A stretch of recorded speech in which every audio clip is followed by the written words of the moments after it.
Good afternoon, everyone. Thanks for hopping on. Coach will start with an opening statement, then we'll take questions. If you have a question for Coach, just hit the raise your hand button.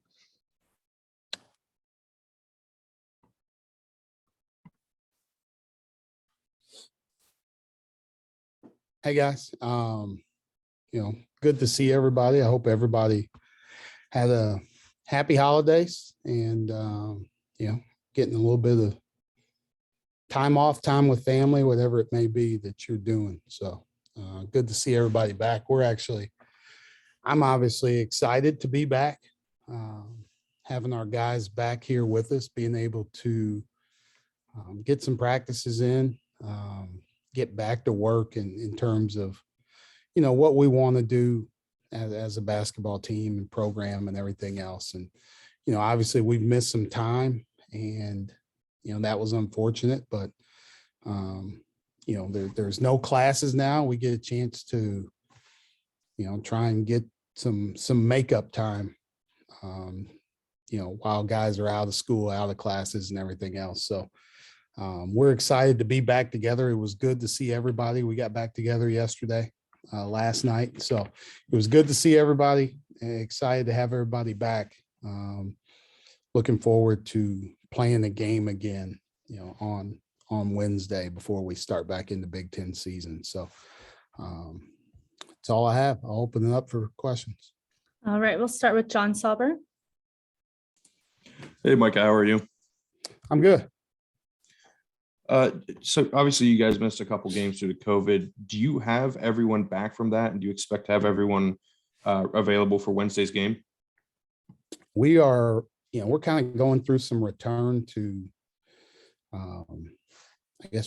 competition protocols right now. It's what we're going through. So we have everybody back. Everybody is here at practice. They haven't all been cleared yet. We're just going through some different things that what they need to do with our doctors. Once we get word from them, then, we'll go with whoever they clear. I guess that's the word. I can't anticipate anything. I don't know. I just wait until we get word back that says, hey, he's cleared to practice. He's ready to go. And then we just go with who's available. David Eckert. Hey, Micah, thanks for the time today. I guess, obviously, something like this is kind of inherently disruptive, but, when you're trying to do what you're trying to do, right, establish a style of play, blend together guys who haven't played together a ton before. I mean, what kind of impact does a pause like this have for you and your mission right now? Yeah. You know what? There's, obviously for us, practice time is really crucial, especially when we've had a lot of guys in and out of the lineup. So being able to have everybody available, being able to have everybody at practice and getting practice time and getting sharper in what we want to do offensively and defensively is all key to us, continually going forward, what we do on a game to game and practice to practice basis. So, obviously you miss that time, us as coaches, like we love practice time. Players probably not as much. They love the play. Like I love the practice because that's where you see the steps of your program and where it's going and what you're doing. And the games give you an opportunity to test what you're doing. And then you get to go back in and tinker and do that. So we'll make up for it. That's, we have time. Like I said, we're not in school right now. So we got a lot of time to do stuff. I actually got a lot of time to sit back and reevaluate everything that we were doing. And, what's working, what's not working, how do we communicate that best? How can we change it? And then how can we get better during this time that we have to practice? Spencer Ripchick. Hey, Micah. This is one of your last non-conference games of the regular season. How will you use this game to prepare for the tough Big Ten schedule ahead? I think every game's different. I think for us it's all about rhythm. Finding the right rhythm in terms of what we want to do and establishing how we want to play when the Big Ten season starts. And, we've played 2 Big Ten games, and now we got 18 more. And, each of those games is going to be completely different. Like there's no one entity that's going to be the same. So you have to really focus on yourself. And I think that's what, we want to do leading into this game on Wednesday, and then coming out of that game on Wednesday before we play Indiana. We need to focus on ourselves in terms of what we need to do to be better offensively, defensively, and all aspects of it. So, like I said, we have an opportunity to do that right now. And I'm looking forward to these days it's almost like a kind of a mini camp right now. John Petishnock. Hey, Micah, I would imagine that you're also just dealing with a lot of things personally off the court, getting adjusted to Penn State, getting adjusted to the community, and trying to, first-time head coaching job in Division I. What have these first 10 games of the season been like for you off the court? And have there been things that you've learned early on that have impacted you on the court and even made you a better coach than when you were hired? I don't, there's been a lot. And I probably talked about it when I got the job, is like, there's no manual for how you handle all of this stuff, right? There's no I didn't get here and they didn't hand me a COVID manual or like a injury manual or all those things. I think being able to take the experiences of things that I've learned, before I got the job here, of how do you handle situations? How do you just move from one thing to the next, in terms of, those are things that, especially being in the NBA, things change a lot and things change quickly, but you're still expected to do a job. So you have to learn how to just roll with the punches and go and keep going and keep pushing forward and doing what you need to do. So it's been a learning experience. And, I'm constantly still learning. I think every single day there's something new, and there's something that, that you're learning each and every day. And, I've had great help off the court. Our administration has been great in terms of helping me. Obviously my family's been awesome, because they take a lot off my plate during the season. I don't know, if you ask my wife, she'd probably tell you, it's like I'm not even there, which I'm usually not. And then, I've got some great coaches at Penn State who I can really lean on, and who have been really good at reaching out in the good times and the bad times. But also they're there to answer questions. And I think I've taken as much from that as anything. And just, each of these guys, each of these people have been in different positions throughout, their careers. And just having people to lean on and people that can mentor you, I think is almost as valuable as anything. Andrew Clay. Hey, Coach, you had mentioned that you spent the last, week or two just looking at some film, reevaluating things. Is there anything in particular you saw when you were going back and reevaluating, any sort of adjustment or anything particular you saw that you can share with us? I don't know, when you're playing Michigan State, it's a pretty good idea to sprint back on defense. I don't know if I can share that with you. There's some technical things, like in terms of what we do. And I don't know if they're things that are secrets, right? We met this morning before practice and we talked about our offense and ways that we can improve. And our offense has been pretty good. If you look at our effective field goal percentage, we're shooting at a pretty high rate. Now, our shot volume is one of the worst in high major basketball. Okay. So we shoot the ball well. We're playing good offense. We don't get enough shots, right? We turn the ball over too much, which we've continued to do. And then we haven't gotten as many offensive rebounds lately in games as well. So now we're not getting the same amount of attempts that the other team is getting, right? Those are like small things that you look at, small things that you try and talk about with your team, and now things that we can work on to, let's continue to get good shots. let's try and get better shots, but let's get more shots. Things like that are things that you go back, you look at, you evaluate, and now you try and correct as you go in the Big Ten play. Daniel Gallen. Hey, Micah, thanks for your time today. Can you hear me?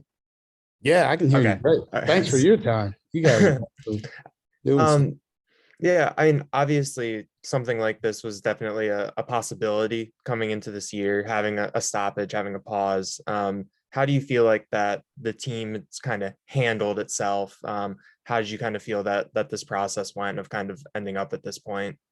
Yeah, I think, like you said, it's something that, it's always a possibility. And being able to play a season last year where everybody was kind of on edge the entire season. But knowing that, the shoe could drop and like something like this could happen, it's never easy on anybody, but I think our guys have handled it well. I think they're disappointed because they wanted to play. Like I said, those guys love playing games. Like they didn't want to miss 2 games. But there were also some guys that were in a pretty good rhythm. They were playing pretty well. They were playing good minutes. And now, there's that fear of like, am I not going to shoot the ball the same? Or is my conditioning going to, drop a little bit? Those are all things that, you have to try and calm during this time that we have right now, where we can get back to a rhythm. We can get better than we were during this time. And I think guys came back and, yesterday was tough. It was hard, right? We haven't, you missed 10 days or 2 weeks or whatever, but you also, like we had finals week before that. So it's not like we were doing anything during finals week. Just because a bunch of guys had tests early in the week. So we didn't get a lot of work done early in the week. Usually in a week like that, you take those early days off and then you get together at the end of the week and then start preparing for your next game. So we've gone really like 3 weeks without doing anything. For where they were in terms of their conditioning level and how guys have shot the ball. Now, obviously nobody's out there trying to stop us or nobody's guarding us, but how we've shot the ball and what we've done so far has been encouraging. But I think everybody's energy level, being back together, seeing each other, I think that's really helped us, helped our mood in terms of what we've missed. At least we get the opportunity to be back together now. Ben Jones. All right. Hey, Mike, how's it going? Great. How you doing? No complaints. I've eaten a lot of cake. You have a roster that's got a lot of guys that aren't going to be back next year by function of how you've built it so far. You're having stoppages. You might have more stoppages in the future. What exactly is, if we get to the end of the year, what will have happened that made you go, we have taken a step in the direction that we want to go from a building perspective, from a program building perspective? What is the objective through a year like this when so many things are in flux and your roster, quite frankly, is going to look different in 12 months than it does right now? Yeah. For us, I think it's how we play, how we compete. That's what it has to look like, right? Like whether guys are here or not, the standard of how we play, the standard of who we are, whether that's in the locker room, on the court, in the community, whatever, like that's what we're trying to set right now. And you can leave a legacy, whether you're here 4 years or whether you're here 4 months. You can do something positive in a program. And that's what we're trying to get from these guys that are here. They're a part of this forever. Like just no matter how long they've been here, they're a part of this forever. They'll be a group that's remembered one way or the other from this year and what happens, because, obviously they're from nothing that they did. They're a part of the first year of a brand new coach, and they'll get remembered for that, but they can also get remembered for what they've done, how they conduct themselves, how we conduct ourselves as a program. I think that's, things that you want to be remembered for something. Missing out on, like we missed out on practice time right? We missed out on 2 games. We also missed out on an opportunity where we had something planned for some underprivileged families here in the community, like last Monday.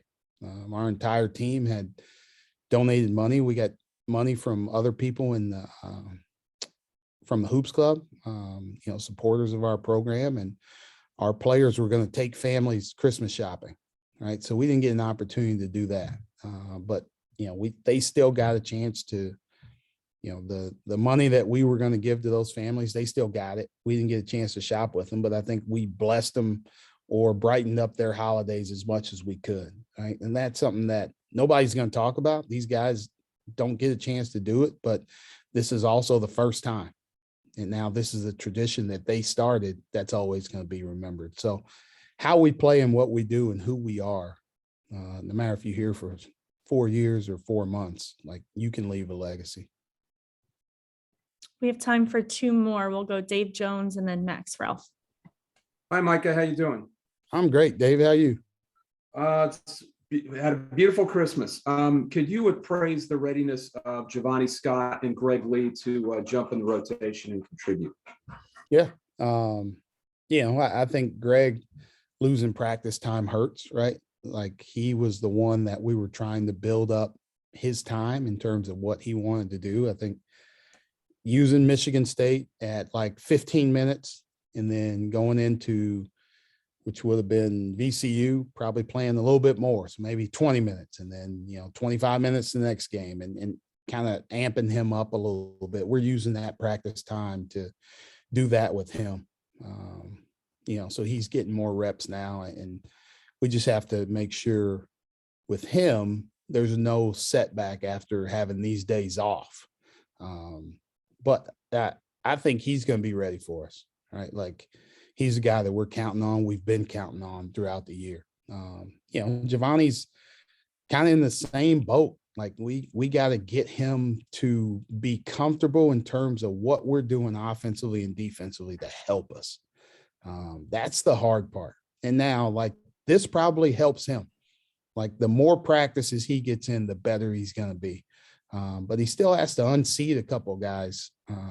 John's obviously going to play as many minutes as he can. But Greg Lee's a guy like I just talked about. Like Greg was a starter for us before he got hurt. And like if he's healthy and he's ready to go, he's going to play as many minutes as he can because he competes at the same level as John. Now, Giovanni's fighting with Jelani for minutes in terms of backing those guys up. So I think he's getting comfortable in what we're doing. I don't want to take steps back, right, to give somebody minutes. That's where like having 2 extra games would have been helpful to try and ease different guys in when they're not playing as much. So I don't want to read into what you're saying here, but would you rather play 8 guys than 9 guys then? Or do you have a standard that way? I don't have a set number. Okay. I don't have a set number. I'm going to play. I'm going to play whoever's giving us the best opportunity to win. Okay. And right now, Giovanni plays behind John in practice every day. And Jelani does as well. So like those 2 have been, John has, knock on wood, been able to stay out of foul trouble. So he's been able to play a lot more minutes. And as many minutes he can handle, he's going to play as much as possible. Yep. All right. Got it. Thanks. No problem. Okay, final question to Max. Hey, Micah, thanks for your time. I'm just sitting here. You're closing the non-conference schedule here.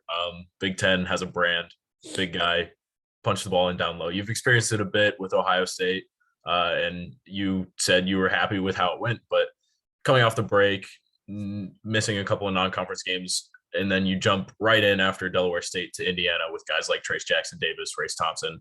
How do you see your team kind of adapting and playing against that as the conference schedule gets going? Yeah, that's, obviously you're going to face it. You're going to face post-up threats throughout the Big Ten, whether it's a big guy or whether that's a guy like Brad Davidson or, Johnny Davis or whoever it may be. That's an area where we have to improve. A Marcus Bingham or a shoot, I'm blanking and I don't know why. The backups from Michigan State, whether it was Julius Marble or whether it was the other kid, I forget his name. Like they scored against us in the post. Like we have to do a better job of keeping it out of there. Like the best post defense you can play is no catch. Like don't let them catch it down there, right? And that's where we have to be better at fighting to keep it out of the post early on. And then, we've done some things throughout where we've doubled the post and mixed it up, but it's also been situational in terms of how we've played. So there's some things we haven't showed quite yet that, we're kind of holding for the Big Ten season, right? You don't want everything to be on film before you go out and play. But there's some things that we'll do where we can be better to defend some of those guys, whether they're post up threats, big guys, wings, whoever it may be. So, but we got to keep it out of there. Like and it's not just on John's, not just on Greg, Giovanni, it's not just their job. It's guys guarding the ball too, right? Have active hands and make it tougher for them to see into the post, to throw it into the post. If we just sit with our hands down and they're allowed to pick us apart, then, nobody's defense is going to be good guarding the post. So we're going to work on it. It's at the top of the list of things that we're going to do because you're going to see it, right? And then you got to be good. There's going to be opportunities where you're going to have to play one-on-one. So you better know that Trace Jackson Davis is going over his right shoulder, right? That's the way he's going to show. Now you can't allow him to go score it that way every single time. You got to take away what people do best if they do catch it in there. And if we can't go double them, got to guard them one-on-one. Thank you, everyone. Thank you, Coach. Thank you, guys. Thanks for your time. Happy Thanks, Micah. holidays. See you Thanks, soon. Micah. Thanks, Chelsea. Thanks, Micah.